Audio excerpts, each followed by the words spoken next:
interesting. Thank you so much, KNUST. Let me move to Prempeh College now, and I have these gentlemen also here. What would you want to say? My name is Geshomeni Watson from Prempeh College, the LG Vice President. And as our patron said, we don't brag. You know, we came here with gold to sail through the semi-finals. By God's grace, we know we're going to do it. And in short, this is Prempeh College. I see. And you? Yeah, my name is Gideon Livingston, Interim Prefect for Prempeh College. And I just want to make two things clear. One, here, what would you... And two, this is My name is College. Geshomeni.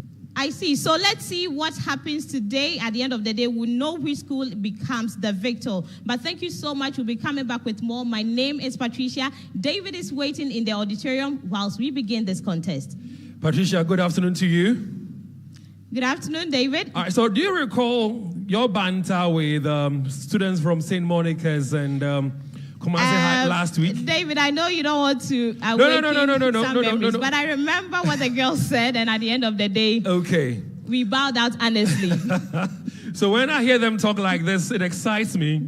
But like the saying goes, agroniform.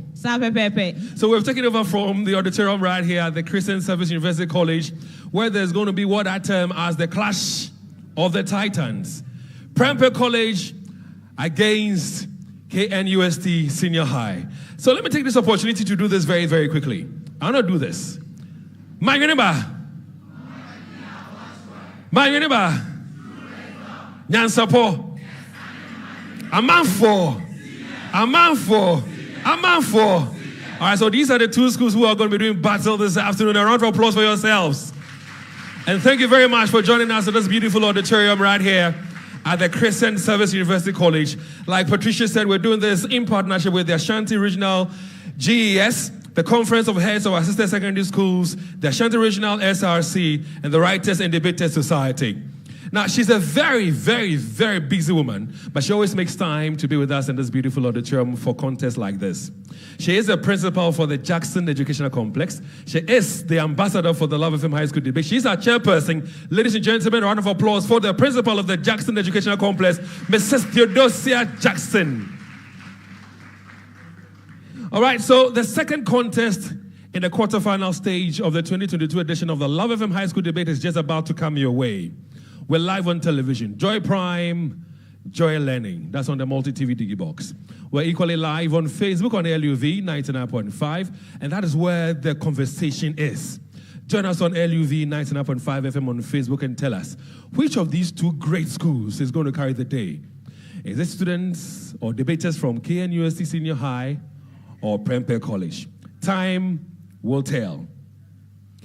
We are also available on, Twitter, so you can send us tweets with the hashtag LoveFMHSD.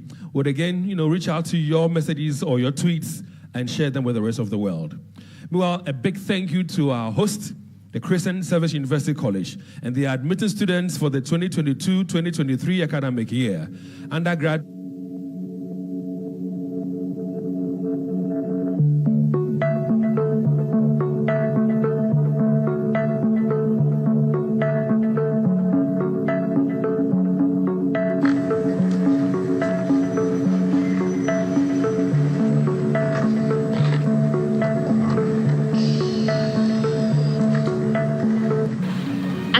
Welcomes you all. In 2018, the Love FM High School debate made me a star. And in 2021, I am the face of an eminent brand. A brand of excellence with integrity. A brand that acknowledges and rewards intelligence. I am Asakia Hawawu Hanan, the face of CSUC, and the maiden champion for the Love FM High School debates. What a great opportunity it is to study at the Christian Service University College on a full scholarship. The university of choice, where we nurture excellence to produce transformational leaders like myself. You must surely come and experience the hub of total academic excellence. Yes, I recommend the ultimate choice, CSUC.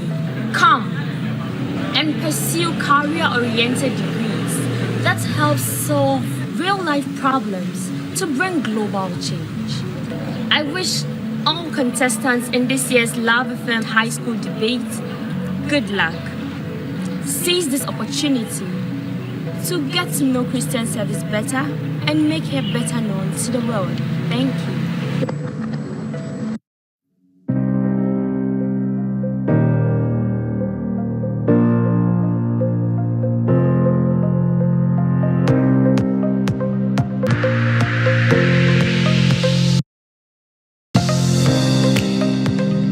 Everybody is welcome to Zest Consult. We are an educational, travel, and migration consultancy.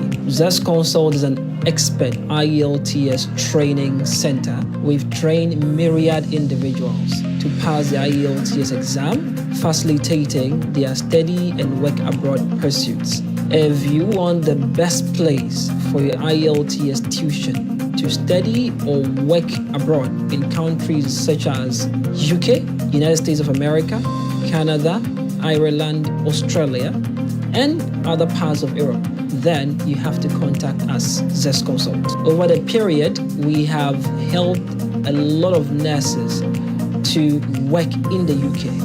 And day in, day out, we have a lot of nurses that are able to relocate not only themselves, but with their families to the United Kingdom. And so if your ward is a nurse or you're a nurse, or even if you are a non-nurse who is seeking for travel opportunity in the most legitimate of ways, then you need to come and see us. We have the expertise, we have the experience that will guide you to make the right choice. As part of our work, we are to guide you and make the right decision as far as your relocation outside the country is concerned. We are just located inside the Kumasi Cultural Center. We are adjacent the Ghana Tourism Authority. If you are not in Kumasi and you want to contact us, you can call us on 050-909-2330. or 0555-631-633. You can also visit our website, www.zestconsult.org. When you visit our website, you'll find in-depth information about our operations, our services, our courses, and everything. You can never go wrong with Zest Consult, and that's why we say that excellence is our hallmark. Thank you for making time to watch us.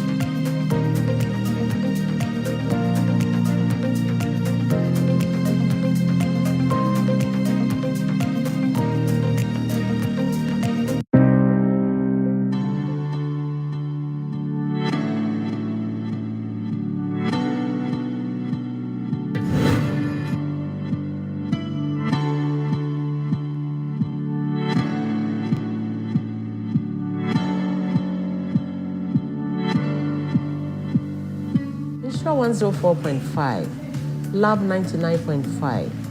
Yaka ye hobby. We a trade and tourism fair. A for gra. And into Lady Amano. And Metufa. There was Sunset Hotel. Na many manager oha ye bedim komo. Na yashe. Pacho mo akraba. Now what to say? And then my Sunset Hotel. When you just send me waha. Oh, okay. Now you share. Say cause a Sunset Hotel any day. Oh, Sunset Hotel. And you may have a baby. Your accommodation waha, your restaurant waha, your pool waha, your bar waha say, and your venues be for other sort of programs. Ewa saying. Now, Pachamo conference hall. Pachamo, your conference hall 4. 4 conference hall. Yes, please. Oh, okay. Now, you share. Our new couples, you know. Sometimes also we pay hotel be na makoye honeymoon. Obi bet me about that. Pachamo. So, anyone so be alert us. You call us on phone. Okay, said that's say now no couple on the beba. Umbani are setting up the room. Bibia na bibia. Oh, man, I'm best set up. You best set up the room. The bed to say. Yes, please. Okay. Now you should birthdays, right? Birthday so sad. The hands all be alert. Just give us a phone call. Okay. Yeah, everything will be ready. The hands all do ni pan the beba. Okay. Pachamo. All right. Now you share restaurants, you know. A local, continental, Chinese, Nyama Bena. But you will look our local beauty said then. Your fufu, your kunkunte. Oh, Hana fufu no. Ufre phone so na dia bra wo office. Oh, I see. Pachani, yeah, bankuni tilapia and so I say, yeah, bankuni okra stew, goat light soup, Bibia, local dishes, Bibia, and a continental as well. Continental, so the Bibia, you assorted noodles, you spaghetti bolognese, you want to be Oh, okay. Share rooms in the Susuno. It's the same. Your rooms in our door, and you have 4 types of rooms. 4 types of rooms? Yes, please. We have a single room. Normally, we give it out to or more but shorter stay. And you want a double room. And it takes 2 people in the room. It's a normal double bed in the room. And then we have a deluxe room. A deluxe room, so it's a king-size bed in it. And then again, we have a sunset special room. Sunset Hotel is looking. You can reach us on 0207 228455. And then again, we have our website www.sunsethotel.com.gh. You can book us on www.sunsethotel.com.gh, or you can email us at info@sunsethotel.com.gh. Adeshimamba, what's it near a course? Insure 104.5, Love 99.5. Yen Trade and Tourism Fair. Yen na Sunset Hotel. You who say rooms are papa na ehanewo. You who say compound friend hanewo. Live band ankasano. Weekend, Friday, Saturday. Safety protocol no egugu form. And it is sa uba kumasi. O first a uba kumasi enko baby ya. Omadena bread Sunset. So we average so o ba. Omadena book. Also ordinate line eto ho. Ofra no book no abeda ha. Sunset, couples, birthday, surprise ho kafo. Faculty of Law of the Presbyterian University College, Ghana, is affiliated to the University of Cape Coast and was established to educate and train prospective lawyers and personnel that work in law-related firms. The faculty mounted its Bachelor of Laws LLB program in 2018 at the Kumasi campus. In 2018, and in fact, we started with about 67 students. The 67 students were made up of 58 male and about 9 female. Currently, we have about 200 students. In our first batch, the 400 students passed out recently. We have prepared them for the entrance exams of the Ghana School of Law this year. We have a lot of lecturers made up of people from academia, some from the bar and some from the bench. Presbyterian University College Faculty of Law is the second most vibrant law faculty in the Ashanti region. And this is because of the quality of training and the staff that we have as far as the faculty is concerned. The Faculty of Law is to foster the development of the discipline of law. Faculty of Law combines high academic and professional excellence, innovative research, and intellectual curiosity of the lecturers, as well as the ability to communicate effectively with lawmakers and the judiciary with the aim of achieving results in mutual support and synergy. At 29, the accused is therefore sentenced to 5 years in prison. We give our students top-notch training in the legal education because we have staff who are highly qualified academically, staff who are from the bar and the bench. We have justices of the High Court taking teaching role in the university. And so you can just imagine, if you go through training from these people, the quality out there would be amazing. We want to grow a lot of people to become lawyers. And not only lawyers, but also to become as judges. So that is our mission. Presbyterian University College, Ghana. Discipline in leadership. Well, it's still the second edition of the Love and Insure FM Trade and Tourism Online and Radio Fair. And guess where we take you today? DAXA Dental Clinic. For your comprehensive dental services, this is the place to be. DAXA Dental Clinic. You should meet Dr. Saba. But first, let's go around, check out the place.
rebuttal, presentation style, and role as a particular debater. Now, for organization and clarity, we are saying that clarity is the result or the product of organization. And you know, speaking is a genre, writing is a genre, and they all have their specifics and dynamics. But when it comes to speaking, we expect you to pronounce well, use good vocabulary, use good expression, speak well, your tone, your pitch, everything will be counted. But of course, you don't have to be shouting, okay? Now, the first speaker is having 15 marks for that. The second speaker, 10 marks for that. And then the summary is supposed to be 5 marks. Arguments and development. This is where you raise your point. And please, when you raise your point, 1, do not belabor the point because you don't have time on your side. On the other hand, don't give us a list of many points without developing them. What we are saying is that pick a point, explain, prove, and support what you are saying with evidence. Once you finish with that, you are okay. You don't need to. Sometimes they have so many types of evidence. No, 1 or 2 evidence, then you move on because you don't have time on your side. And then effective use of rebuttal. You know, this is a reasoning exercise, okay? Critical thinking. So listen to your opponent, follow the thread. Is there any fault? Is there any breach? Is there any break? Jump on it and use it for your argument. So mention the fault, explain the fault, and use it to your advantage. And here, the principal speaker is having 10, and then the supporting speaker is having 5. But you see, the first speaker for the proposal side has nobody to criticize. So what we've done is that we've spread it all over. So it's not just you have to make sure that the first speaker is having 10, no. 15 for all the 3 slots. Then we go to presentational style. This has got to do with body language generally. The way you use your face, the way you use your eye, you smile, you frown at a point in time, depending upon what you are saying. The way you use your hands, the way you walk around, and all the drama, they are all body language. But do not over-dramatize. Sometimes some of you over-dramatize too much. You see, when you do that, it makes it unnatural. Let everything appear natural. Here too, the principal speaker is taking 8, the supporting speaker is taking 5, and then the summary is 2. Role as a particular debater. Everything has got to do with the role. I'm a judge, I have my role. You're a speaker, you have your role. And then the speakers, first speaker, second speaker, they all have their role. So prove that indeed you are worthy of your role. So the first speaker, be more knowledgeable, present better, speak better, give us better knowledge, and so on and so forth. The supporting will come and let him look like the supporting. In cases where the supporting is more effective, it's something. All right, good. So the first speaker is taking 5, and then the second speaker is taking 3, and the summary is 2. Now let's go to the rules of the game. The principal speaker on the affirmative team presents arguments in support of the motion. You have 8 minutes for that. The principal speaker on the opposing team presents argument opposing the resolution. Again, 7 minutes for that and 8 minutes for the finals. The second speaker on the affirmative team presents further arguments in support of the resolution, identifies areas of conflict, and answers questions that may have been raised by the opposition speaker. This time, 5 minutes for that, and then 6 minutes for the finals. And then the second speaker on the opposing team presents further arguments against the resolution, identifies areas of conflict, and answers questions that may have been raised by the previous affirmative speaker. Here again, 5 marks for that and 6 for the finals. The principal speaker on the affirmative arguments without adding any new information, and also uses the opportunity to respond to rebuttals if there is any. Here, 3 minutes, and then 4 minutes for the finals. The principal speaker on the opposing team comes with closing statement to the argument without adding any new information, and also uses the opportunity to respond to rebuttal if necessary. 3 minutes and 4 minutes for the finals. Notes, there cannot be any interruption. Speakers must wait for their turns. We have some other external rules. And rule number 1, he who asserts must prove. You don't come here and just raise it and then you walk away. No, you have to prove it. In order to establish an assertion, the team must support it with enough facts and evidence. Facts and evidence must be accurate. Examples of visual materials are permissible, and once introduced, they become available for the other opponent. Tangible evidence must be tendered as exhibits for fact support. In rebuttals, the debater rebutting may ask any constructive and clear question that has a direct bearing on the point raised. The one rebutting must confine him or herself to questions and not to make statements, comments, or ask rhetorical questions.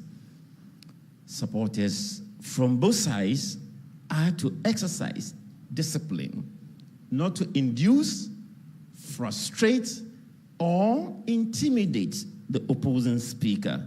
Failure would attract deduction of marks from your team. Debaters must respect time. If you are bailed out, you must end your presentation, else you lose marks. So, ladies and gentlemen, that is what we have for our parameters and for our rules. You are supposed to come here and construct your truth with facts. Construct your truth with facts. So, what do I say? May the best team win. See that fine lady there? She says you didn't use the word today, and she's wondering why. Well, I explained it. Didn't I explain? She wants to hear the word. No, the word is empiricism. And yes, and I used it. I used it. Yeah. You get that? Ladies and gentlemen, one more time, a round of applause for Dr. Peter Arthur. All right, so a few things I'd like you to have at the back of your mind. We have introduced something new in the 2022 edition of the Love FM High School Debate. Simply put, at the end of every contest, we adjudge a best debater. So for the 4 contestants who will be mounting this podium and will be debating, at the end of the day, one of them will be judged as the best debater. So have that at the back of your mind. Again, I'm sure that you're very much aware, you're familiar with this, that as debaters, when somebody is on the podium, on the floor, you know, putting across his or her debate, and you're excited about something he or she says, you don't clap. What do? Thank you very much. Are you ready? Oh, Charlie, let me have some energy now. Are you ready? Are you ready? Are you really ready? The second contest in the quarterfinal stage of the 2022 edition of the Love FM High School Debate is about to happen live at this auditorium here at the Christian Service University College. Battle will be between debaters from KNUST Senior High and Prempeh College. At this point in time, if you are a student representing Prempeh College, please stand. A man for. A man for. Hey. Last week you did a similar thing to me. A man for seniors. A man for seniors. Then when you won and you're supposed to sing your anthem, they give me a jammer. So let's try one more time. A man for. Seniors. That's the spirit. A man for. You know the drill already. Once you're standing, you need to sing for us your school anthem. Like I always would say, sing it with pride and joy. Let your debaters know that you are really in support and behind them. So if you're ready, like I often say on 3, 1, 2, 3.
The school anthem of Prempeh College. A round of applause for yourselves.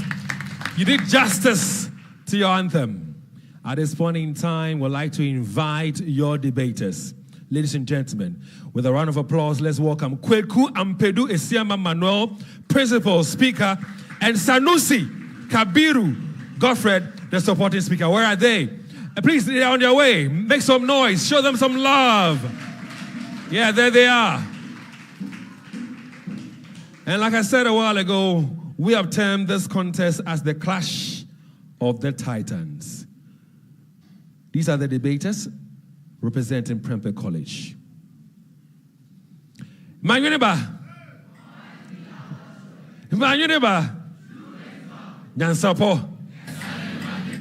Nyansapo. Nyansapo. All right, please stand.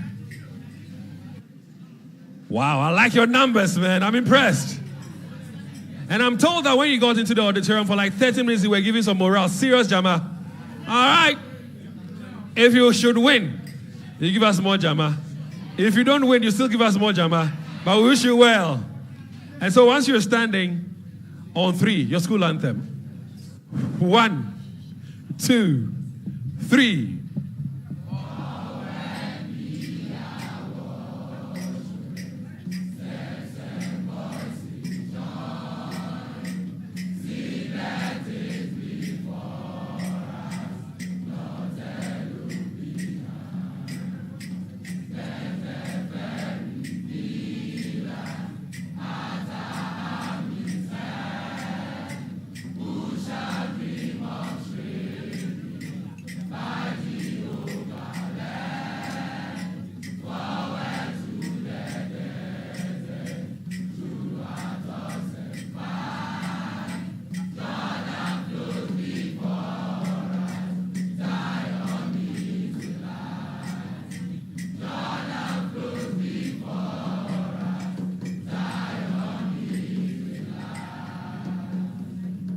And a round of applause for your own selves.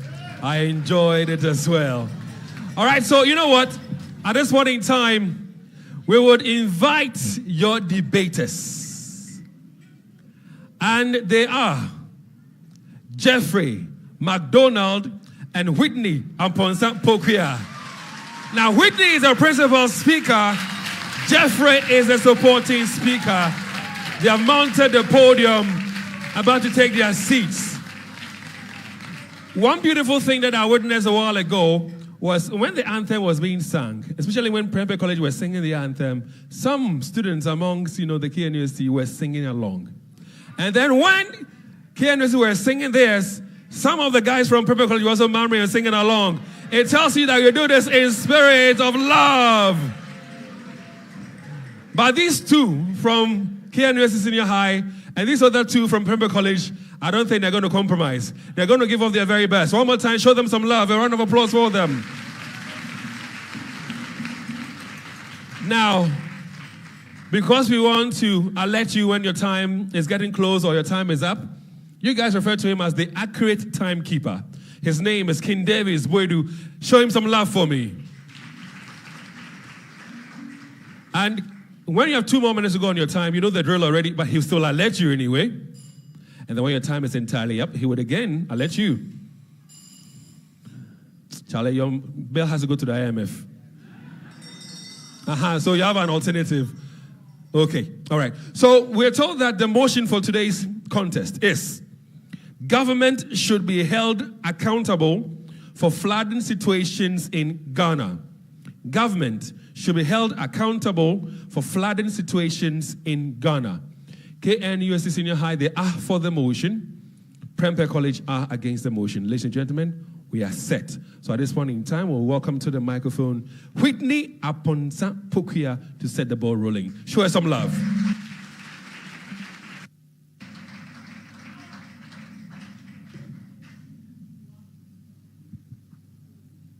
The chairperson, impartial panel of judges, accurate timekeeper, co-debaters, fellow students, ladies and gentlemen, I greet you all. I am Whitney Pokuya Amponsa, a proud representative of the prestigious KNUST Senior High School, rising as the principal speaker for the motion. Quote, government should be held accountable for the flooding situations in Ghana, unquote. The chair, with your permission, I would like to expound on the key terms used in the motion for the benefit of the House. Oxford Dictionary defines government as a group of people with the authority to govern a country or a state. www.dictionary.com also defines accountable as subject to the obligation to justify, report, or explain something. Oxford Dictionary also defines flooding as covering or submerging of normally dry land with a large amount of water. The chair, flooding may take the following forms: river flooding, coastal flooding, flash flooding, urban flooding, and pluvial flooding, which often occurs in the rural areas. Flooding may also be caused by heavy rainfall, overflowing river, small culverts, lack of maintenance, and poor drainage system in the country. The chair, the House, the motion in its simplest form means that the people who govern our beloved country should be blamed when our various communities are washed away by overflowing water. My supporting speaker and I have the following insurmountable point to back our stance. The chair will be making use of video evidence, so please take notes. Point 1, the chair, citizens pay taxes to have their problems solved. The chair, in this country, we eventually pay taxes for everything. We pay withholding taxes, withholding taxes, corporate taxes, tax stamp, vehicle income taxes, rental taxes, gift taxes, pay as you earn taxes, communication service taxes, and now the infamous E-levy. The chair, a renowned economist, Sidney Casely Hayford, also agrees with us when he said, and I quote, "This is why we put them there. This is why we pay them. Nobody pays me to live as a citizen in this country. I pay my taxes. The ministers collect my taxes. They ride in V8, sit in air-conditioned offices, and enjoy privilege of state I do not have," unquote. The chair, this is enough reason to support the motion because it is true. The chair, my opponents, nature may be doing its generous work by providing abundant rainfall for our own benefit. Should this be a reason to experience flooding? This is absolutely no, because every responsible government is supposed to use some of our taxes to provide good roads, good and quality culverts, and most importantly, sustainable drainage system to direct the course of the abundant rainfall we experience annually. But the chair, is this what is happening in the country? Our leaders only provide lip service and lamentations every year there is flood. The chair, with this, who else should be blamed if not the government?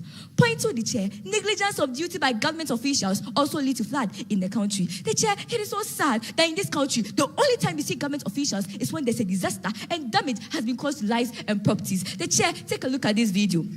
A whole bridge has been washed away by flood. The road linking two communities has been divided into two. A life lost, and no one can cross to the other unless what we see there. The chair, this is happening in the country. I want to know, where is the road minister?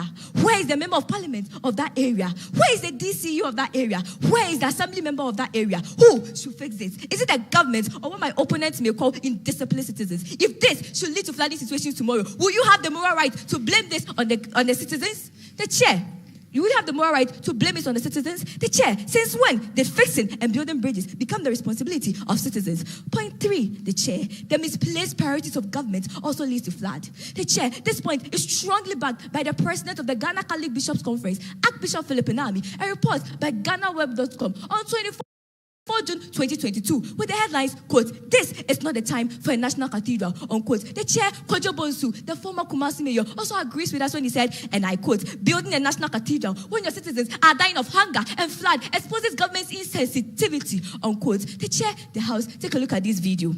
Many thanks for choosing us. Kaneshi Polyclinic has been shut down. It is among dozens of facilities flooded following this morning's downpour. A number of major roads in Accra, including Teshi, Waja, in the face of such national crisis, our president is hell bent on building a national cathedral, a personal pledge he claims he made to his God with taxpayers' money. With this, what do you expect when there is flood? My opponent, who do you blame apart from the government? The chair, if you have a government building good drainage system in their pockets, what do you expect? If you have a government rearing guinea fowls that never existed, what do you expect? If you have a government paying needless ex gratia in the face of such a national crisis, what do you expect? If you have a government living in luxury, riding in V8 and sharing state lands, what do you expect? Point 4, the chair, lack of a clear-cut policy direction by the government to manage sanitation in the country also contributes to the flooding situation in the country. The chair, this is one area we make mockery of ourselves. All successive governments promise heaven and earth to make Accra a paradise on earth, and our current president is no exception. On 24th April 2022, His Excellency Nana Akufo-Addo said, and I quote, "I promise to make Accra the cleanest city in Africa," unquote. This is a report by graphiconline.com. The chair, he even appointed a sanitation minister. Today, where is she? The chair, over 4 years down the line, is Accra even near being clean? The chair, when successive government fail to provide effective sanitation, they blame this on the need for attitudinal change. Attitudinal change indeed. That attitudinal change is the government that needs it and not the citizens. The chair, is the government that needs it and not the citizens. The chair, whose responsibility is it to provide dustbins at vantage points in the city? Who is responsible for providing effective and quality education on our sanitation? Who is responsible for punishing irresponsible citizens who litter around, defecate around, and empty garbage in the gutters? Who is responsible for employing sanitary inspectors and paying them more? The chair, if not the government, no one else should be blamed for the flooding situation in the country. Point 5, the chair, fail on the part of the government to provide good housing system for the poor and marginalized also leads to flood in the country. The chair, let's take a look at this video.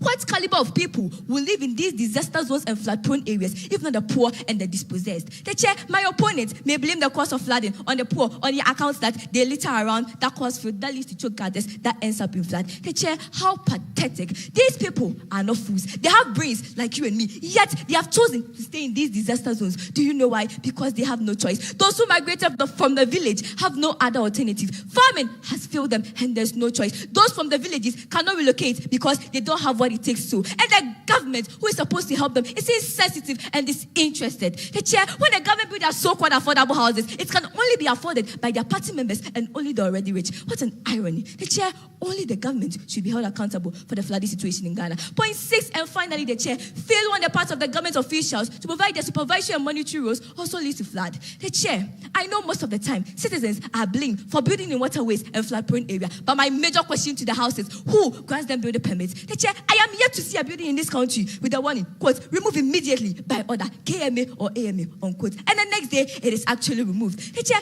where are the city and country planning departments, and where did they perform their duties? I am yet to see their relevance in preventing flood in the cities. The chair, if the motion that quote, "Government," thank you, the chair.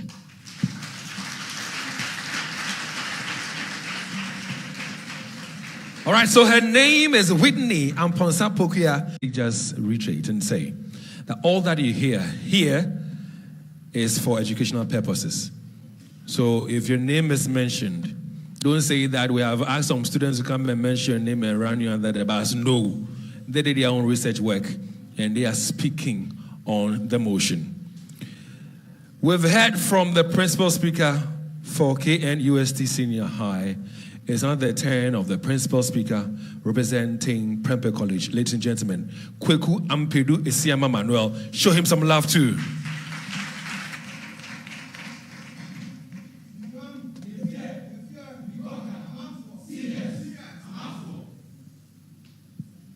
The chair, instead of some 1 hour or 2 hour Google research, just as my opponent did, we went to the field for facts and not what appears to be true. Ladies and gentlemen, for the avoidance of doubt, we have a video as evidence.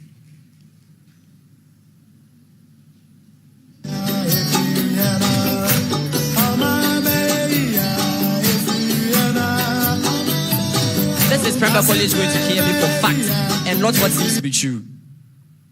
Haughty presentation, hasty conclusions, and shared stereotyping is what defines KNUST Senior High School, not the Nyansapo, what another Bajima as you claim. Anyway, the chair, impartial judges, accurate timekeeper, all protocols you'll observe. Good afternoon to you all. Representing Prempeh College, my name is Akufo-Addo Esiama Manuel. Principal Speaker against the motion before us today, and I quote, government should be allowed. And I quote, government should be held accountable for flooding situation in Ghana. And quote, the chair permits me to expatiate more on some salient words choose to the motion. And of course, as and when needed, exhibits shall be tendered to back our claims. Chair, government refers to a body of persons who have been mandated by a group of people to steer the affairs of a country. As accountable in this case means responsible. All sources from the Merriam-Webster online dictionary. Now, flooding, per my own understanding, is a situation whereby an area is covered with excess water, usually as a result of rainfall. All the chair, what the motion seeks to demonstrate is that the government is guilty of the occurrences of flooding in this country. And this, my subordinate speaker and I cannot afford to anticipate. Panel of judges, for the purpose of more organized, compelling and clear debate, we have split our argument into 2 dimensions. That is 1, my presentation focus on why the government can never be blamed for flooding in this country, as my subordinate speaker will come up with facts on who then should be blamed for flooding in this country. With all this is the concept of the chair, our premier point in opposition of the resolution is that the government has made adequate provision of drains and sewage systems, at least enough to protect the whole country from flooding. I was of the strongest conviction that my opponent to stereotype a government that there are either few or more fancy drainage systems in the country, so I prepared myself. Ladies and gentlemen, expose number 1. The interchange projects will also expand and modernize the inadequate drainage systems along Kaneshi. There are no drainage systems. The government, they are spending our money. Interesting. Noted. This GBC News item 6 posits that the government has constructed a 54,000 meter network of drainage network all the way from Kanishi to Pram. Chair, I know my opponents will say I'm overgeneralizing. Am I overgeneralizing? Oh wait, I can talk about the Apenkwa drainage projects, the Accra sanitary projects, and what have you. Now, does this look inadequate to you? Hey, then I think you need salvation. And just like Jesus Christ, I shall give it to you for my fountain of grace without any payment. Furthermore, the chair, the government has deployed qualified agencies to combat natural disasters, of which the flooding my opponent spent 7 minutes talking about is inclusive. The chair, organizations such as the NADMO and the Ghana Meteorological Assembly are all practical examples of systems that has been put in place by government to combat flooding. The chair, if my opponents had argued that the NADMO was ineffective before 2016, maybe I would have believed, because as at 2016, the government had incorporated into the annual budget a NADMO fund, which sustained all the affairs of NADMO. Also, a GBC News item proves that NADMO has even started the Silton Calvert ahead of this year's rains, and this shows how proactive the government is when it comes to matters concerning flood. Yet, someone is sitting comfortably. We further submit that the government has enacted environmental laws to check flooding. An example is the Environmental Protection Act 490 Clause 10, which states, and I humbly quote, to issue environmental permits and pollution abatement notices to check the types, volumes, and effects of wastage charges on the entire environment or a portion of it. Yes, I know for a fact that my opponent will say that, oh yes, these laws have been enacted but remain ineffective. Interesting. This substantiates my further, of course, favorite point that the government through law enforcement agencies has enacted and appointed law enforcement agencies such as the Ghana Police Service Act, Ghana Police Service, which seeks to protect and enforce all these enacted laws. They have a vice chairperson and August House. This is law enforcement. Panel of judges. We have a solid video exhibit to back our claims. Ladies and gentlemen, with a round of applause, let's welcome expose number 2. Free flow of rainwater. This is a typical case of law enforcement. Building in the water, we said there are laws and there are laws enforced. Senior, arrest them for me. There will be process reports. Arrest them, handcuff them. This is law enforcement. Need I say more, the chair? Flooding is a natural disaster and does not depend on any plausible or external factor. As we are all aware, Ghana has an unpredictable climate, and as such, we cannot blame flooding on government. We have in our possession a research material that has it on record that Japan and Belgium has a world-class flood system. Yet, BBC recorded over 100 deaths in Japan alone and 11 deaths in Belgium, respectively. Madam, are you going to blame the government or hold the government accountable? Interesting. Finally, the other wise chairperson, before I continue my final points, I want to say this. See, I am no prophet of doom, but I can state it loud and clear that in 2 days to come, my opponents will blame the duration on sunlight on government. Finally, the other wise chairperson and August House, the government through town and planning committees has seen to it that areas are zoned for liable flood and they have demarcated waterways to avert excess water should there be flooding. Now the House, pay attention. Consider the rich man who, despite several instructions, has built in the waterway. 2, consider the water seller who has irresponsibly sited the blue and white kiosk in the waterway. Now, my opponent, where do you want excess water to pass? Should there be a downfall? KNUST, right? It is beyond reasonable doubt that my opponent has won the blindfold of deceit and ignored all this evil just because of one single coveted trophy they are not even getting. With this, my submissions are clear and the lines have been drawn. Now, rebuttals. My opponent said that politicians, civil and public servants in government spend the money of our country lavishly instead of using these huge sums of money to check flooding in Ghana. Maybe some of our politicians and civil servants lavishly squander money meant to avert flooding. However, these personnel spend the money for their selfish and parochial interests. As such, this blood rests upon their very own hands, and the entire government of Ghana cannot be blamed for their loss of sense of patriotism. 2, they also said that Archbishop Dan said something which affirms that the government should be held accountable for flooding in Ghana. My opponent know that Archbishop Dan is knowledgeable. Notwithstanding, those were his personal opinions and experiences, which are not the yardstick for blaming government. We are here to prove the empiricism of our truth, not what seems to be true. Chair, my opponent also asserted that it is the responsibility of government to ensure that citizens adopt positive attitudes, such as proper disposal of waste, which government has used. As such, the indiscriminate disposal of waste by citizens. Hey, we are not accepting this. We can talk about the government's collaboration with Zoom Lion Ghana to clean major cities. Government has taken a bold step of providing waste bins at vantage points. Yet, irrational Ghanaians will still litter, and when cautioned, this particular person in question will throw cheeky feedback that if I do not litter, how will our street cleaners be gainfully employed? KNUST be guided. The chair also said that, right, I think I've tackled that rebuttal. Yeah, they also said that the attitude of Ghanaians is not to blame. I don't think, thank you so much. Oh, at this point in time, you can put your hands together.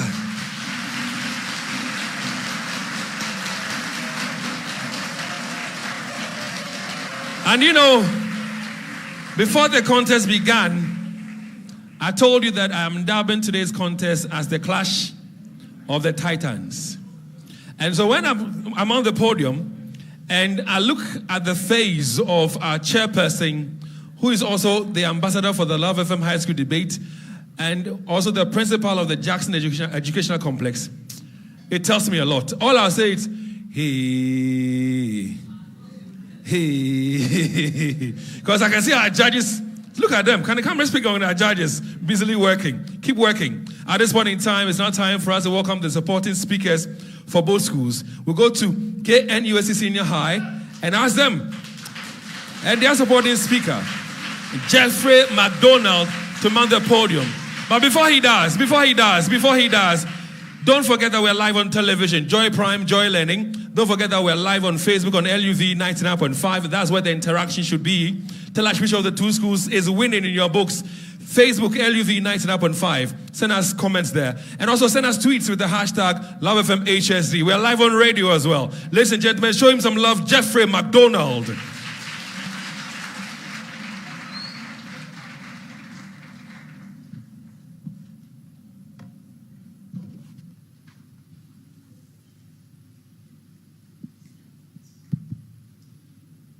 The chairperson, panel of judges, accurate timekeeper, distinguished guests, co-debaters, fellow students, ladies and gentlemen, I am Jeffrey Body Kankam, a student of KNUST SHS, serving as a supporting speaker for the motion on board, and I quote, government should be held accountable for flooding situations in Ghana. The chair, as my principal speaker, has vividly explained the key terms in the motion, permitting me to go on with the following argument. Point 1, the chair, corruption on the part of government officials is a major cause. Corruption in public procurement manifests as bribery, rent-seeking, contractor-client payoffs, and kickbacks. According to the recent study by World Bank Organization. Corruption cost Africa $148 billion. That's approximately 25% of its gross domestic product. The chair, this leads to the execution of shoddy contracts, which in the long run lead to situations such as fraud. The chair, this is the biggest problem. Our government is unable to deal with poor engineering work done on our bridges, our dams, our drains, and gutters. The chair, let's have a look at this. Of this particular bridge, that it is way too small to contain the volume of water that comes through. There's a building here where... The chair, this is all due to the demon corruption. Ministries and district assemblies all double in the same corruption. Technocrats and experts are unable to do the right thing because they sell their conscience on the altar of corruption. According to Mr. Andrew Awoni, former presidential press secretary for President Akufo, he said, and I quote, politicians own most fuel stations, unquote, cited are flood-prone areas. Technocrats and experts know this, but they dare not talk about it. Point to the chair, failure on the part of government officials to resettle flood victims is also another cause. It's very unfortunate that in our country, we seem not to be interested in solving the main problem, but rather to weed around it, to fester and grow bigger. The government prefers to provide freebies and take pictures with flood victims instead of providing them with permanent solutions. The second phase Whenever of there's flood, the government, with its long motorcade, just to provide mattresses, curry, sugar, and that is the end. The only time we see the government again is when there is another flood. Flooding has become a cyclical thing in our country. The same places, yet the same boring, incompetent, and needless solutions. We are all aware that about 50% of the settlement of Accra are found at flood-prone areas. Yet, who cares about providing them with permanent solutions? And you're here blaming who? Yourself? The chair. Point number 3. We have to blame the government because only the government has the power to punish citizens who fall foul with the law. Legislature, judiciary, executive, they are the arms of government who tell us what, why, and how to do things. So who do we blame when there is flood? My opponent, do you know why citizens cry out to the government when there is flood? It's because they have given them the power to show them the right path and not to destroy them. That's why point number 4, lack of courage and over-politicization on the part of government officials is also another cause. It's an open secret here in our country. All flood-prone areas are known. Illegal structures are known, slums are known by both politicians and citizens. Yet, where lies the moral courage to demolish these structures? They fear they'll be voted out of power, so they leave them to suffer. They know that if they demolish these structures, they'll have to pay them or provide an alternative. So they prefer to play safe. Cowards. That's where they are. Point number 5, poor development and settlement planning is also another cause. We live in a country where the government look on, unconcerned, as citizens build anywhere, anyhow, as if the country has no planners, no engineers. As we speak, Accra has the master infrastructure planning for development, yet who cares about it? At our own backyard, Susanso, one's bedroom leads to another one's kitchen. No planning, no direction. And you're here blaming who? Yourself. Before I take my seat, permit me to debunk some notions made by my opponent. My opponents claim that my opponents are blaming unpreventable natural phenomena like rainfall as the cause of flooding. Indeed, rainfall is a natural phenomenon. We cannot stop God from doing his work, yet he has given us common sense to lay down measures like good drainage system to direct the cause of the flooding. Tell me, if not the government, who is to ensure this? My opponents are also claiming that not all the government officials are corrupt, but tell me, if you sit and look, as people be corrupt, are you not endorsing it? My opponents also claim that the laws of the land are really enforced as they showed someone being arrested. But tell me, let them tell me, where were they when my opponent showed pictures of letters around? Were they not there to ensure that the law is being enforced? Again, tell me, how effective is their laws? How effective are they in ensuring that our laws are followed? All they do is corruption. My opponents also mentioned the positive efforts of the government in attempt to prevent flood. How effective is their effort when the rate of flooding is more alarming, yet at the same places, every day, every time? My opponents, their effective efforts, if not their pocket, tell me, where does it vanish to? My opponents also claim that adamant citizens are also a cause. Also claim that adamant citizens is also a major cause of flooding. Tell me, who is to ensure the laws? Who is to enforce the laws?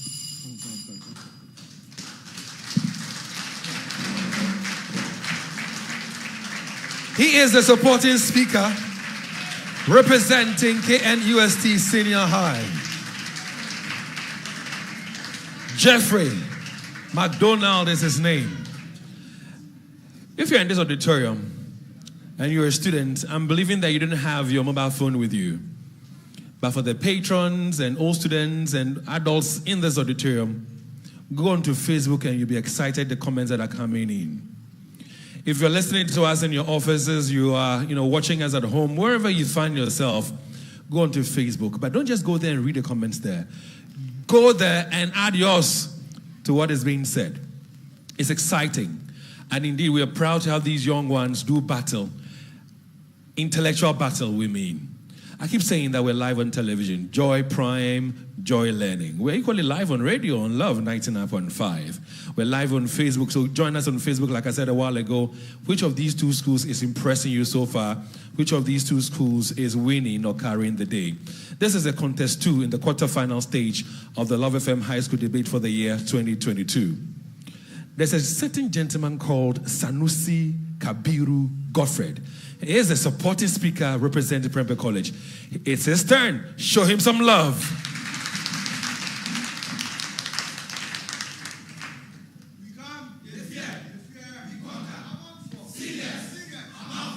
The standing chairperson, for the purpose of my argument, I kindly request that we take a second look at the video exhibit tendered in by my opponents.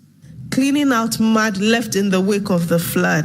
My opponents, with all their alacrities, want to blame when the flood waters came situation in Ghana, whereas in real sense, these Ghanaian men and women are the same people responsible for this mess. Oh yes, the skeptical faces are in abundance. The house, I present to you expose number 3. Just have a look at this. From this analogy, it is crystal clear that indeed the evil men do follows them wherever they go. And the chair, it is high time Ghanaians stop such shameless and hypocritical attitudes and take responsibilities of their own actions, especially the young and able like my opponents. Arise, Ghana youth, for your country. The nation demands your devotion. Oh yes, Imadrimba, rise up for change and stop behaving like proverbial elephants, because you deserve better. The standing chairperson, the motion before this August House is, and I quote, government should be held accountable for flooding situation in Ghana. Representing Prempeh College, I am Godfred Kabiru Sanusi, a proud and eloquent subordinate speaker in opposition of the said motion before this August House. The chair, by the clear development of sound arguments made by my principal speaker, I will therefore proceed by adding organized facts as to who then should be held accountable for flooding situation in Ghana. Point 1, the chair, chiefs, clan heads, custodians should be held accountable for flooding situation in Ghana and not the government. We live in a dispensation where chiefs sell lands as if they were sweet candies for toddlers, all in the name of greed and the lost sense of patriotism on the part of our traditional leaders. My opponents alluded that government have failed in the supervision of these leaders, hence their killer actions. Wow, what a misguided judgment. Impartial panel of judges. It is with this that this same government enacted the New Land Act, Section 9, Clause 2, which stipulates, and I quote, chiefs, clan heads, custodians would be held accountable for random or wanton dissipation of lands. Impartial panel of judges. These laws are being enforced daily, yet our chiefs are embarking on these disastrous actions, and you are here contradicting the whole story. What a pity. Point 2, the chair of the house, private institutions should be blamed for flooding situation in Ghana and not the government. An article published by Greenpeace showed 10 renowned institutions that are contributing immensely, in fact, more than any other factor to flooding situation in Ghana. These include Coca-Cola, Pepsi, Nestle, to mention but a few. This is as a result of the plastics they produce, which is worth 187,000 tons. Impartial panel of judges. My opponent again alluded that government still permits these institutions even though they contribute to flooding. Hey, that's a lie. Weren't we all in this country when government started this initiative? Reuse, reduce, recycle to check this particular problem. But it seems our citizens are adamant, including KNUST, SHS. I suspect they are allergic to change. Point 3 is the chair. The lack of communalism on the part of citizens causes flooding and has nothing to do with government. The government has instructed all assemblies to organize communal labor each and every first Saturday of the month. These assemblies have even deployed the use of jams to fully engage these citizens. But it is always a no-no for my opponents and these citizens. Impartial panel of judges. DC now forces citizens to join up cleanup exercise. Let us watch this video. They are closing shops.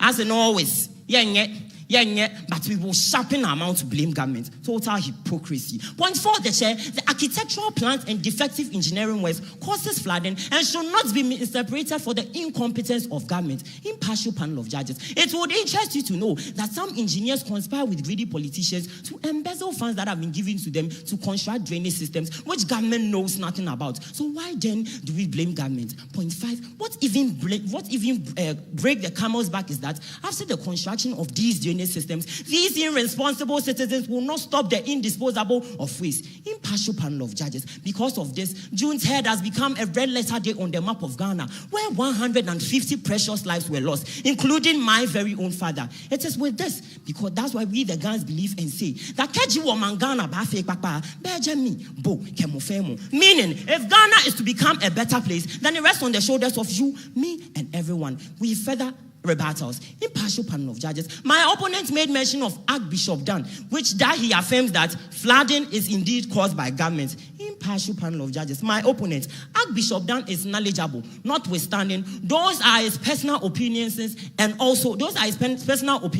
his experiences. Those are not the yardsticks for blaming government. The chair, the house. We are here to prove the empiricism of our truth and not what seems to be true. It is with this that we call upon all and sundry to rally behind as we squash, and debunk the said motion. Thank you.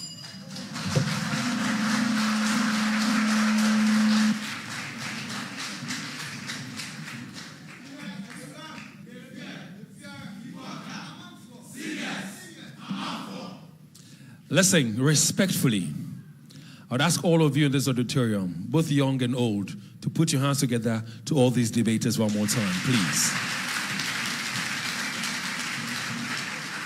If you're excited, if you're impressed, if you're happy, one more time, a round of applause for them. They make this exercise beautiful for us. And as organizers, when we listen to them, we feel proud to have put this event together. On behalf of the organizers of this event, like the Ashanti Regional GES, the CHAS, that's the Conference of Heads of Assisted Secondary Schools, the Writers and Debaters Club, and of course, Ashanti Regional SRC, and of course, Love 99.5. We say we're proud of you, and we say thank you very, very much. At this point in time, we'll call on the principal speakers to mount the podium to give to us their summaries. But keep your messages coming in on Facebook on LUV 99.5. That's on Facebook. Send us tweets with the hashtag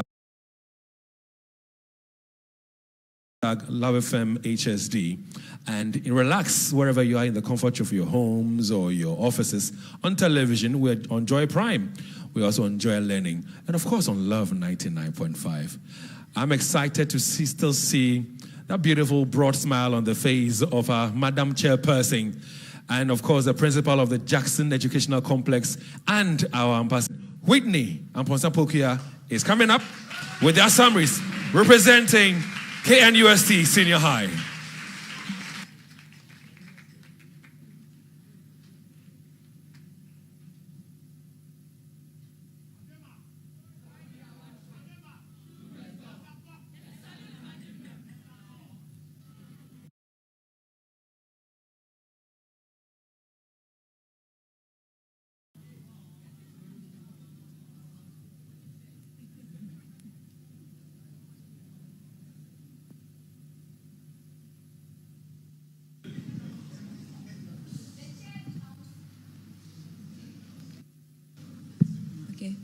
Hello.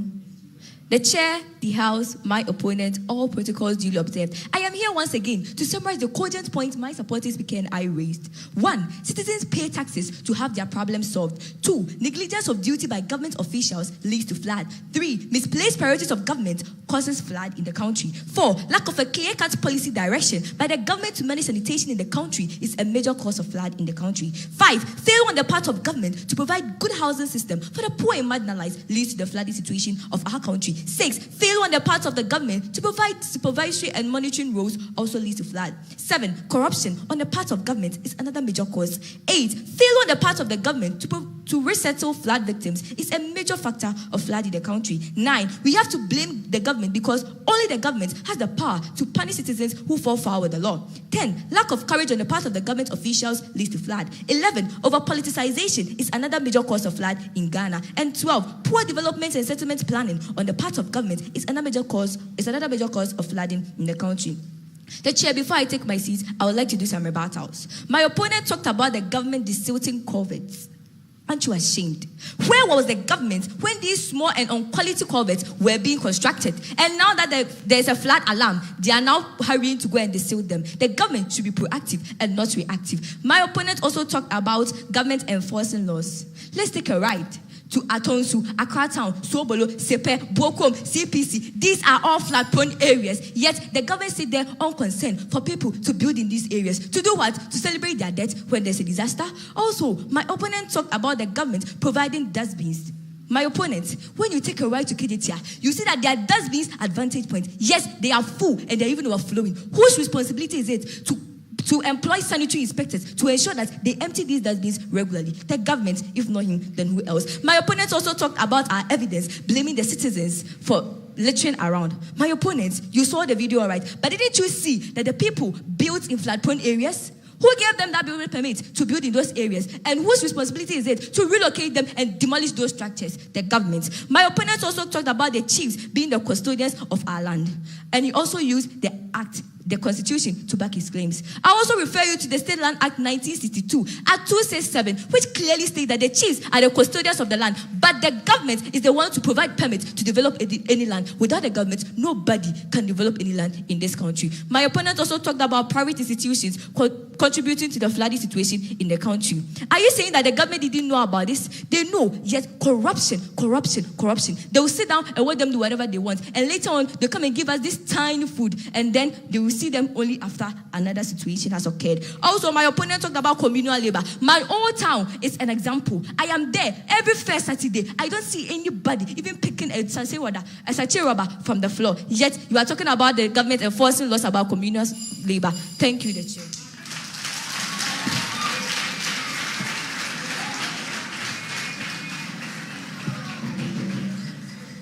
Without wasting much time, I'll once again call on the principal speaker representing Prempeh College to give to us their summaries. Kweku Ampedu Esiama Manuel, please, the floor is yours.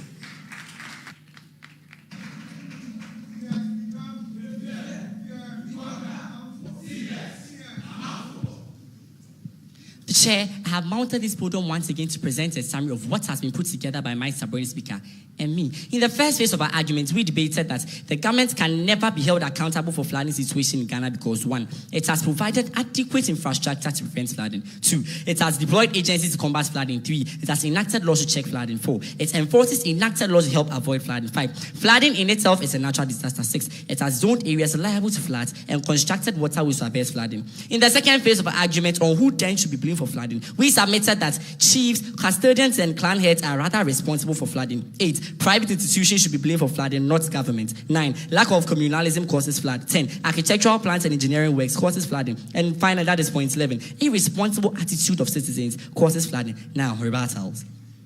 My opponent said that government spend huge sums of money on unnecessary projects instead of channeling these sums into checking issues such as flooding. This is wrong analogy. Case study, the National Cathedral. My dear, be truthful for once, not to even mention past government initiatives. The Akufo-Addo led government alone has spent $450 million to care floods in Accra. Again, this same government spent $230 million to provide drainage systems to end perennial flooding in Ghana. Fellow EMA students, pick up your calculators and you realize that this government alone has spent $680 million to combat chest floods. My opponent also said that the town and country plan of Ghana has failed in discharging its core duties, such as seeing to it that buildings are not erected in waterways or in the institutions grant permits to allow these people to build in waterways, knowing perfectly well that such areas are prone to flooding. Impartial panel of judges. Perception that the town and country planning and planning of our urban centers permit structures in waterways is a common misconception. The fact that a couple of officials on the institution were corrupt to have been influenced to permit such unacceptable activity cannot be generalized to be government. You were even impatient during the research.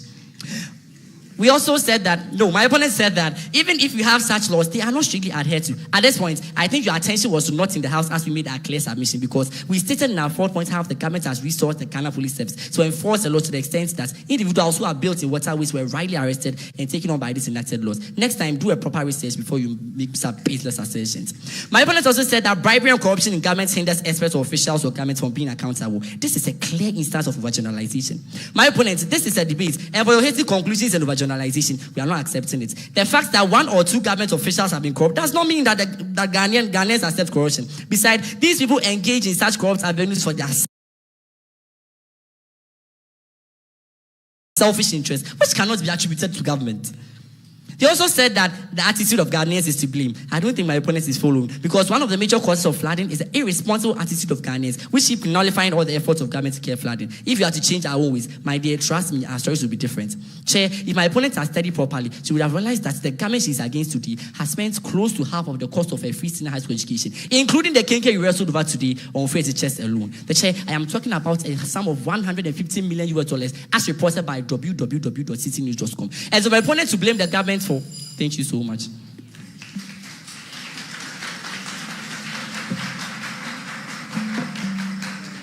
Very interesting how time flies when you're having fun. I haven't had enough. I wish there was some more time for us to hear these debaters come on the podium and go at each other. Especially the videos and the pictures. My favorites from both sides. Yeah, I've really enjoyed all of it. And at this point in time, I would ask all of you to stand. From KNUST Senior High to Prempeh College, please. I want us all to show these debaters some love. They've made our afternoon. We've learned so much. So make some noise as you put your hands together for them. Thank you. Thank you. And please sit down. Now, in fact, a round of applause for your own selves. You've been an amazing audience. You know what is happening now? A room Paibo. And Paibo, yeah, the prayers are in now. And at this point in time, I'm wondering whose prayer God will be listening to the most. So we just had the clash of the Titans in a debate. Contest 2 in the quarterfinal stage of the Love FM High School debate. It was between KNUST Senior High and Prempeh College. The motion, government should be held accountable for flooding situations in Ghana. Now, KNUST Senior High, they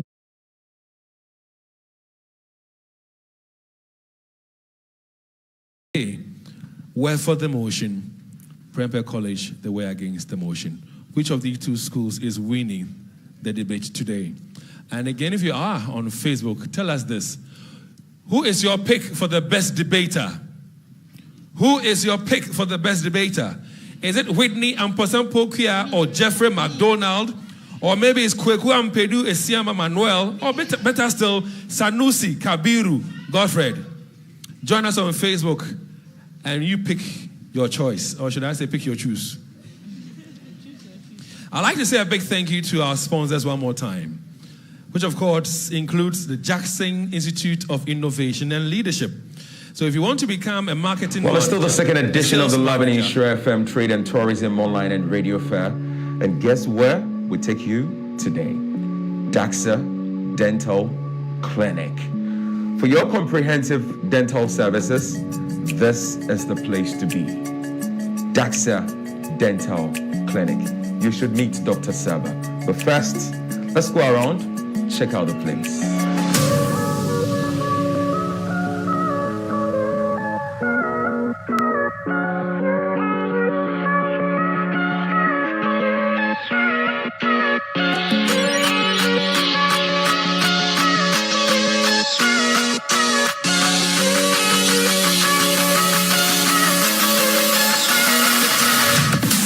Hello, Doc. Hi. Good to see you. Talk us through the services you render here at DAXA Dental Clinic. DAXA Dental Clinic is blessed with certain unique features that makes it your point of visit for dental services. One is accessibility. All our branches have nice parking spaces and they are just by the roadside. So they are easy to locate. Another one is the staff, the quality of staff. We have well-trained nurses and we have specialist dental doctors who are the dentist specialists for that matter.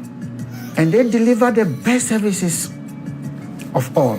You are welcome to our dental surgeries. This is surgery 1, where we deliver our specialized dental services.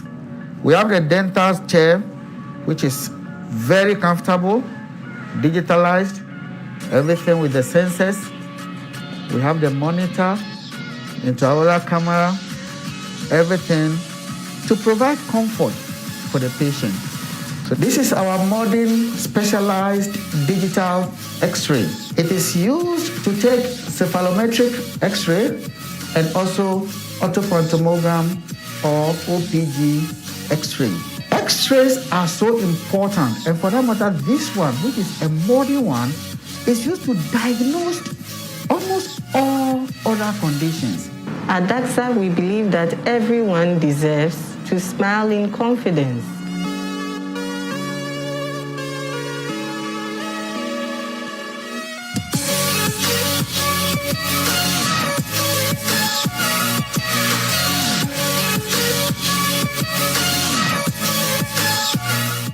Find us here in Kumasi at Amokum within the City Style Building on the Stadium Road near Abude Fast Food. At Ahonjo, we are adjacent La Petite Chemist. We also at Asiabo IPT, opposite the University of Education Kumasi campus. If you are coming from the Abuakwa stretch, second gate directly opposite the campus. And from Sofo Line, it is the first gate directly opposite the campus. See you when I see you.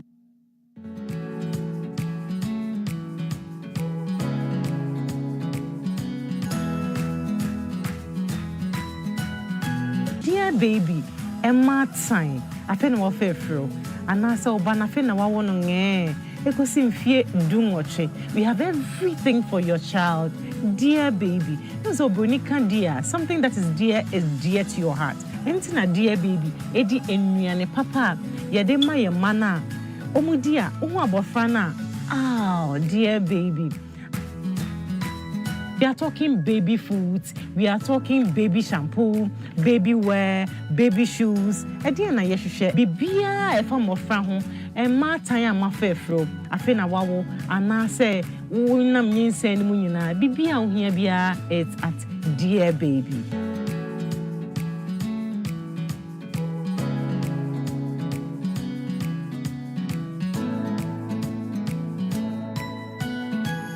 So I'm talking quality at its best. And yama a year for a sans ye papa. We are talking UK brand, US brand, Canada brands. Ah, a wokumasi and yamedia domye. Oh dear baby. Wala share. I'm a friend Tadia. Ah, there's Entarian Kwao, Entarian Kwa, Empabwa, and in Kiki. Oh dear baby.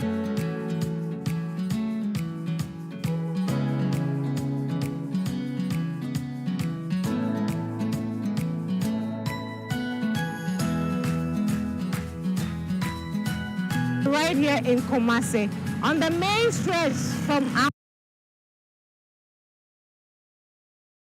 Ahojo runabout to Malcolm. Yeah, Ahojo runabout to Malcolm, and they are opposite the forestry department. You want to call them for all the chit chat and the questions to be answered? 0244 071555 0244 071555.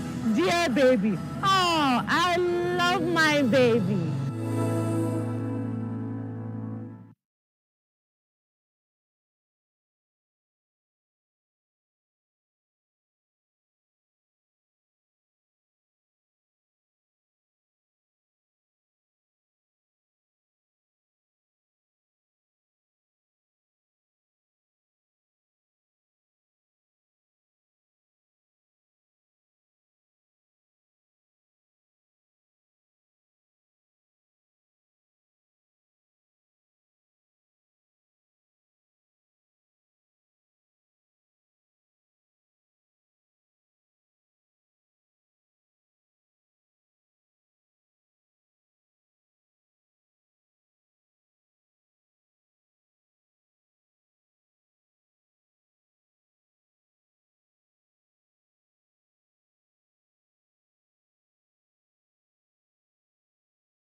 About Dunamis Plaster, your pure metal door.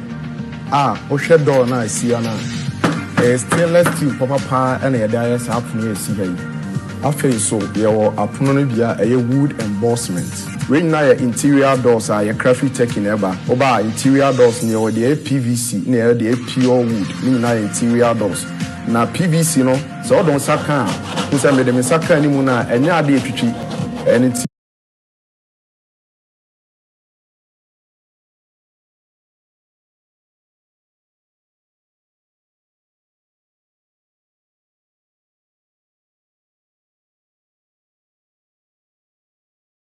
I say now the entire year so cry and they say yeah the BB I actually did say trade and tourism online and radio fair Eddie bro share you made the way the bet me the actual ni baby abet me the do no kofi di akwa udi machi a mechro young corner me chro.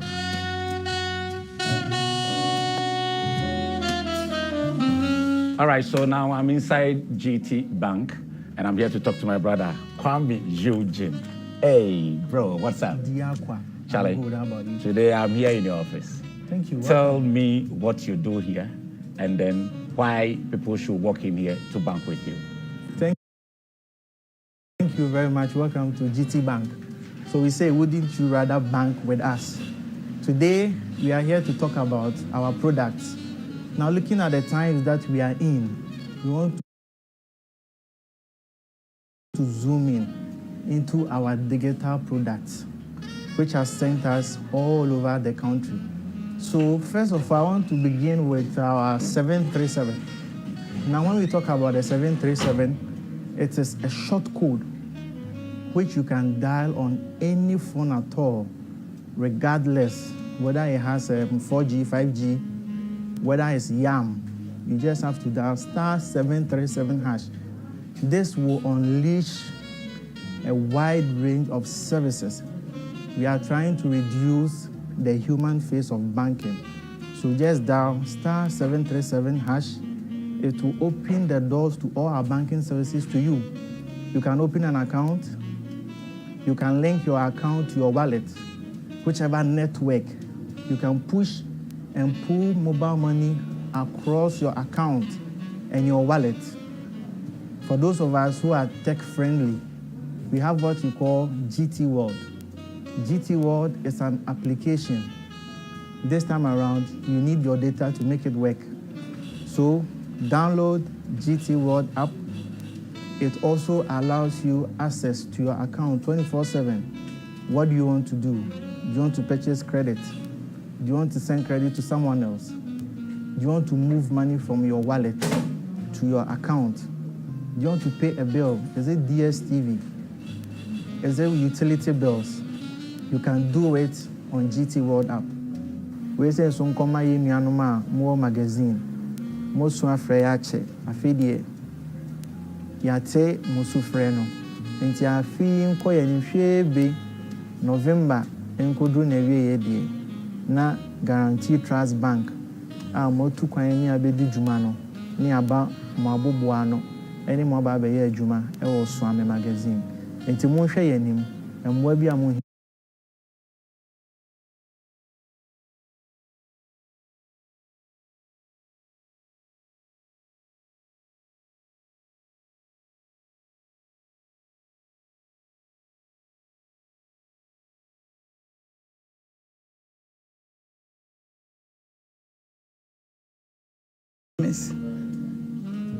Sisa wokɔ kwan so sɛ woyɛ dwadini wo Kumasi dwom obia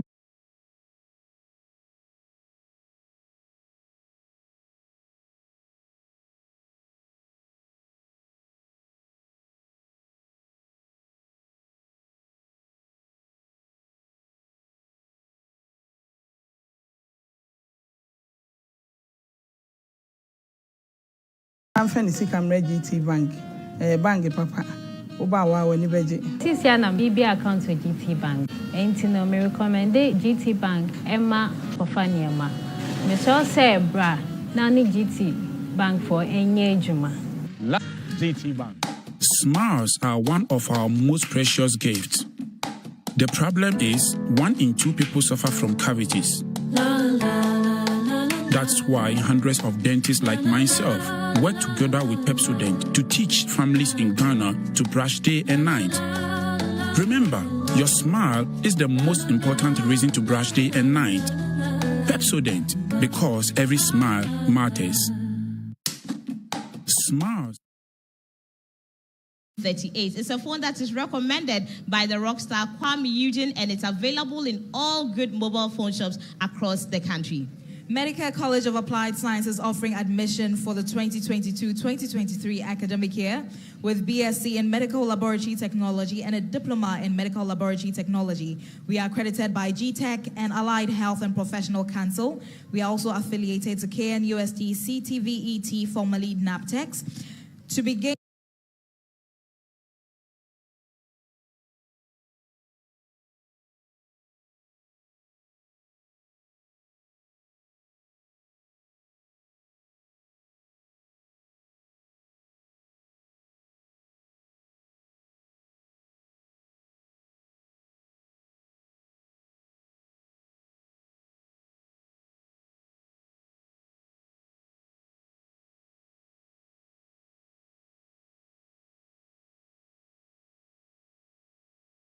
gainfully employed in the applied sciences, Medicare College is the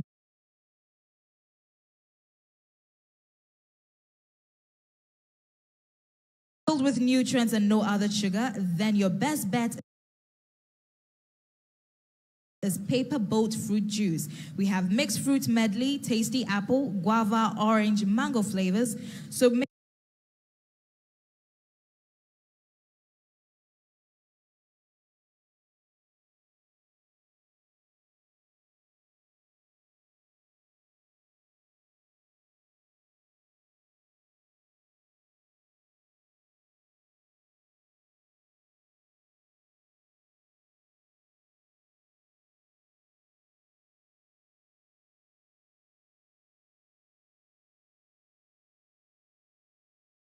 sure you grab a pack in all leading supermarkets across the country and also online on Jumia. The way, Stephen Law, okay, so, let me go to Yaukesi, who says Godfred Sanusi is the...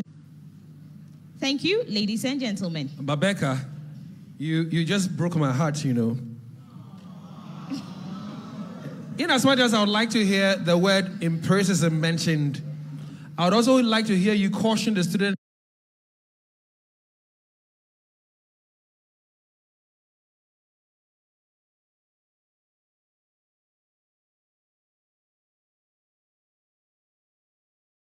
when you talk about sunset. No scaling of the wall, no jumping of the wall. You say it all the time, so I would like to hear that, please. Sunset Hotel has introduced a live band session every Friday on Saturday from 5 p.m. till 10 p.m. Ladies and gentlemen, don't scale the wall. Stay in school. A round of applause.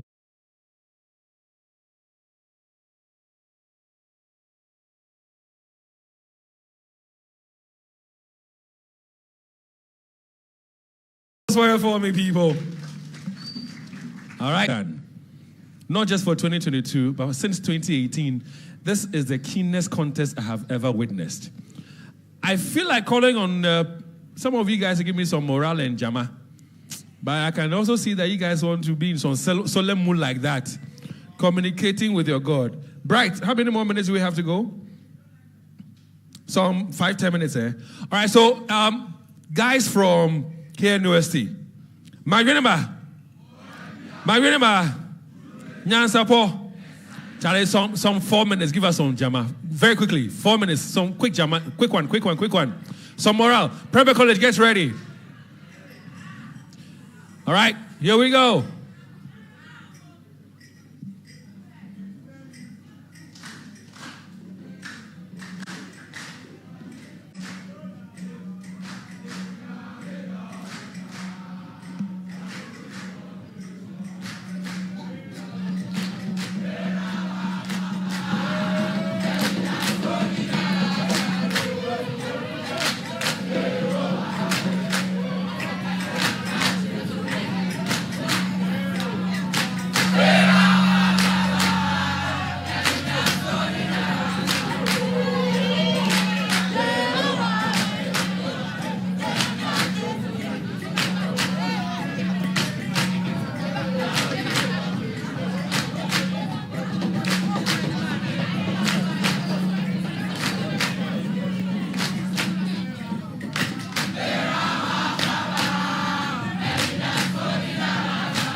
Nyasapo.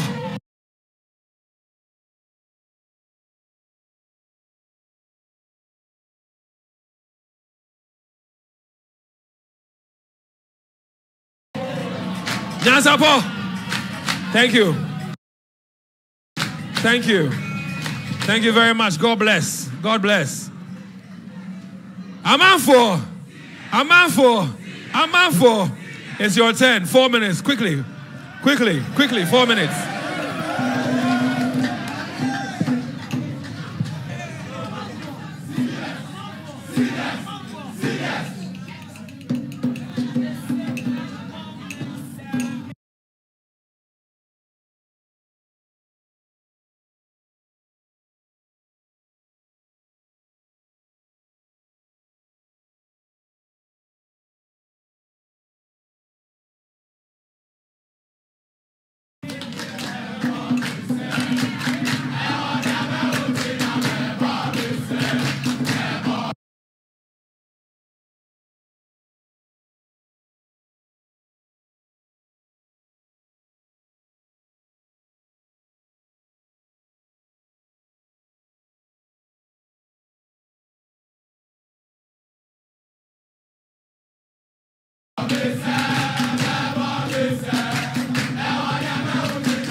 All right, Amanfo. Thank you.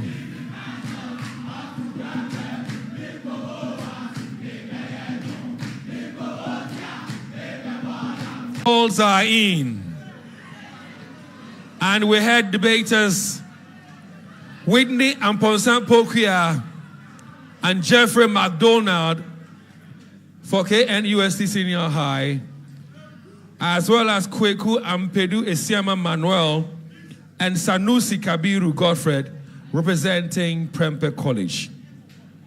For those of you watching us on television, I'm sure that you see all the debaters. A while ago, their heads were on the table. It tells you that they were in a pensive mood and praying. Ladies and gentlemen, some silence, please. Thank you. So, as presented to me, I have the results. And have the results for KNUST. We have 3 judges, and these are their scores. For organization and clarity, Judge 1 scored 26, Judge 2, 26, Judge 3, 26, sums up to 78. For argument and development, Judge 1 scored 26.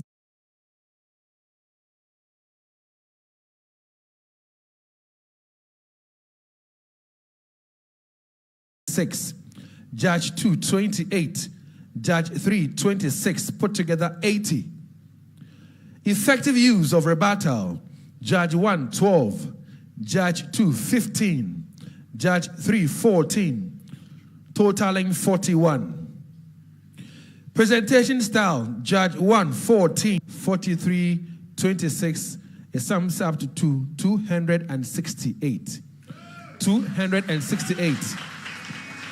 For KNUST.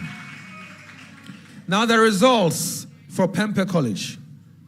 Organization and clarity. Judge 1 scored 29. Judge 2, 26. Judge 3, 25. Totaling 80.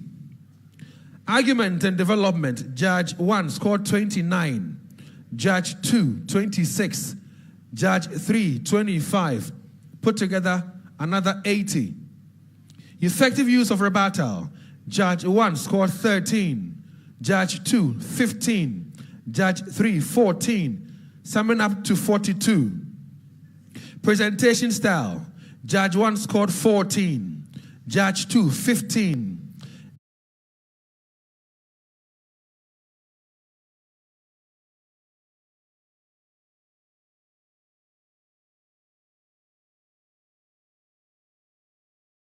Judge 3 also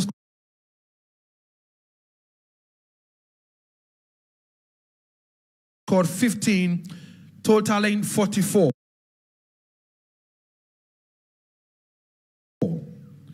Role as a particular debater. Judge 1 scored 10. Judge 2 scored 10. Judge 3 scored 10. Put together 30. Of the competition is Prempeh College.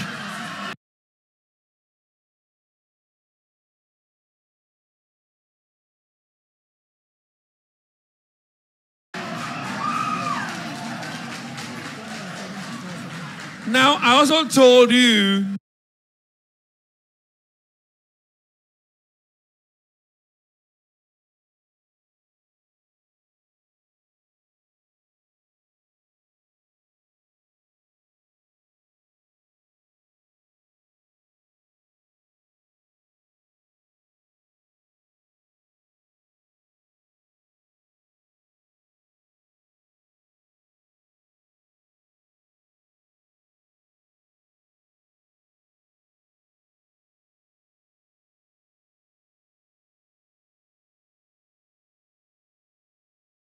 about something that we have introduced in this year's competition, that we have the best debater for the day.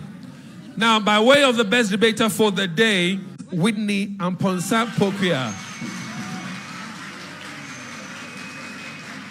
And themselves, and you left the teachers. Why did you do that? I want you to stand up and clap for the teachers. It's okay, sit down. Sit down.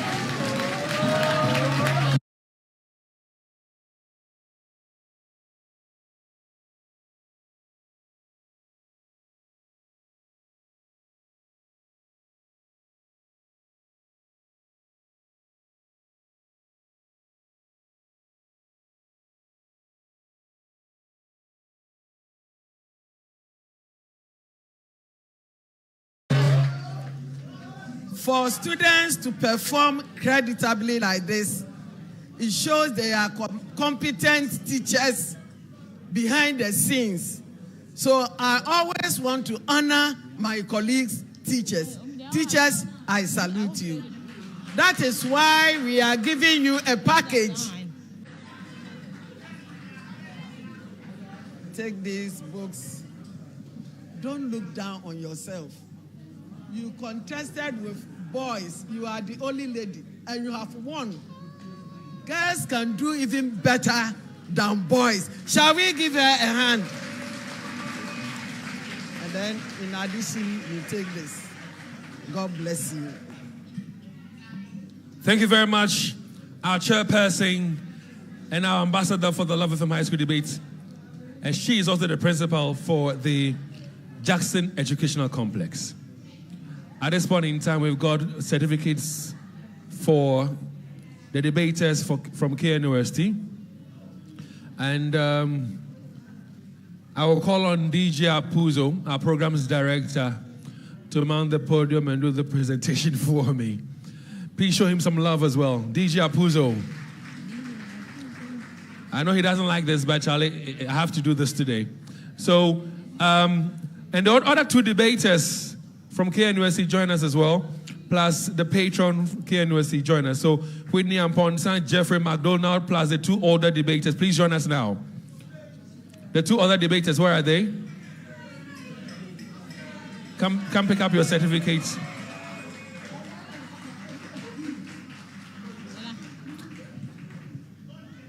All right, so come to DJ Apuzo here. So Whitney, you are first. Whitney, you are first. All right. Whitney? All right. Well, if the information I gathered a while ago is true, Whitney, you are informed too, yes? So it's possible we'll see you next year. And you come up better and stronger, Whitney. God bless you, Whitney. Next on is...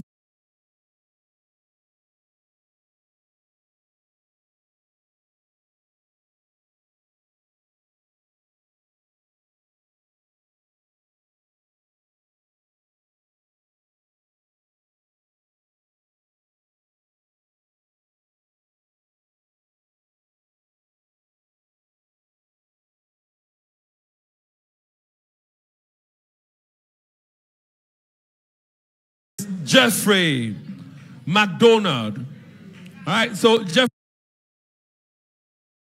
are you Form 2 or Form 3? Form 2. Wow. So Jeffrey, we might see you next year as well. Thank you so much, Jeffrey.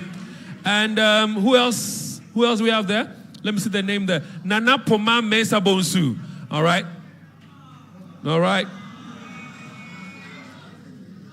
I don't know. Please. All the fans for you. No. Now, DJ Puzo himself is an old student of KNUST Senior High. At the time, it was not JSS or senior high school. It was secondary. So DJ Puzo, alma mater, well, they did quite well today. So Patricia Amabosu, thank you very much. Over to you as you engage with patrons and students as well as the debaters out there. Patricia, over to you. But on Wednesday, there's another contest coming up your way on Wednesday. OT.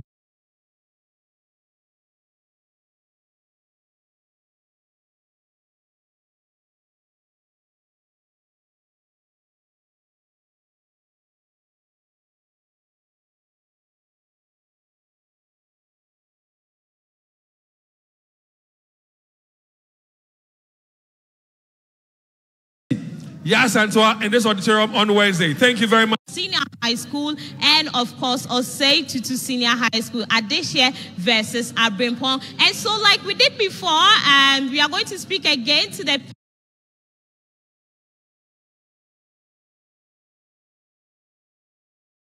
patrons of the schools, and this time around the contestants or the debaters of these two schools that we saw this afternoon. They need to tell us what really happened and what was the magic they worked out or otherwise. And remember, we're still doing this with the Ghana Education Service. We also have the Conference of Heads of Assisted Senior High Schools with us. We have the Writers and Debaters Society also on board with us this particular competition. And so let me have my KNUST debaters right now.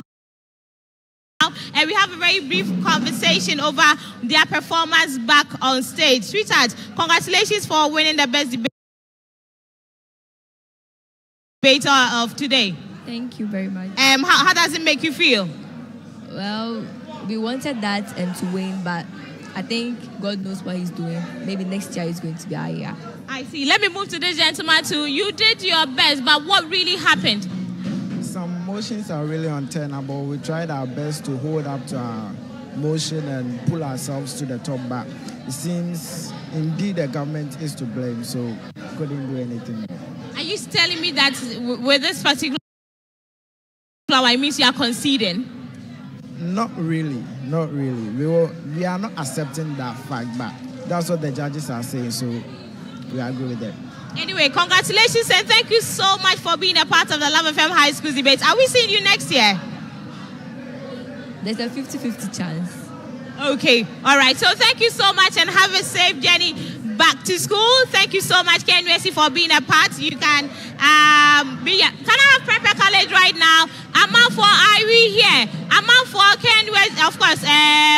Prempeh College, they were finalists in last year's finals of the Love FM High Schools debate, which was the third edition won by St. Monica's. But like I said initially, they were kicked out last Friday by Kumasi High School. And I have my contestants from Prempeh College here. Honey, congratulations once again. Thank you very much. And how are you feeling about your win today? I'm happy. I'm happy. I didn't expect it to be this. Tell me, how or what do you think you really did? Pardon? I can't hear you. What did you really do today? Tell me about it to win. The only thing we did today was to pray and then let God's glory shine in our victory. So everything we did was God's work. I mean, I don't know what I did. I don't even remember what I said. It's God. It's just God. It's just God. It's a testimony God has given to us.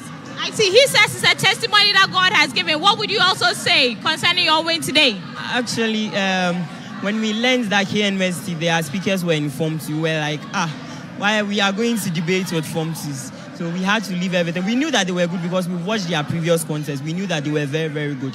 So we had to prepare very well and prepare the way. So as he said, it was God.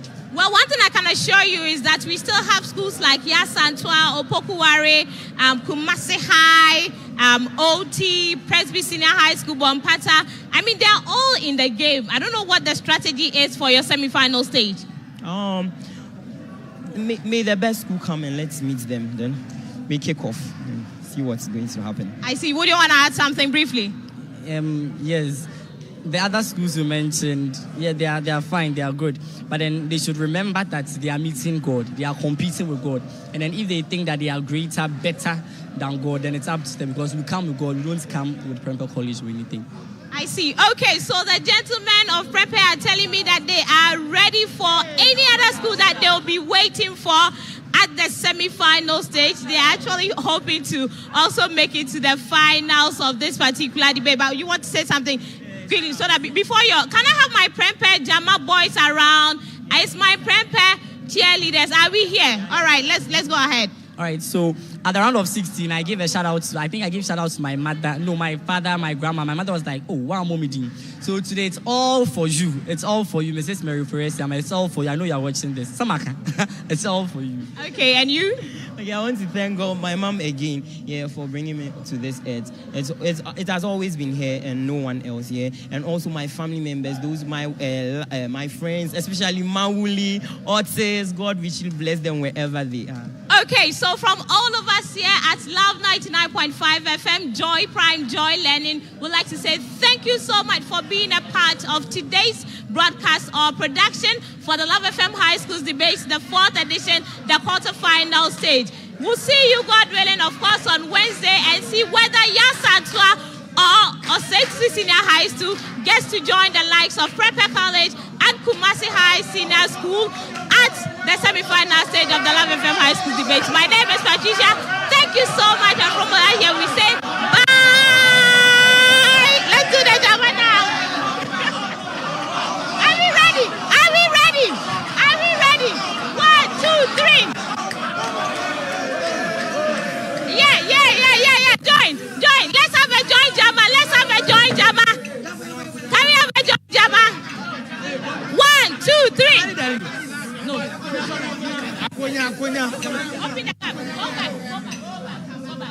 Okay, are we ready? Prempeh College, are we ready? On 3, 2, 1, let's go!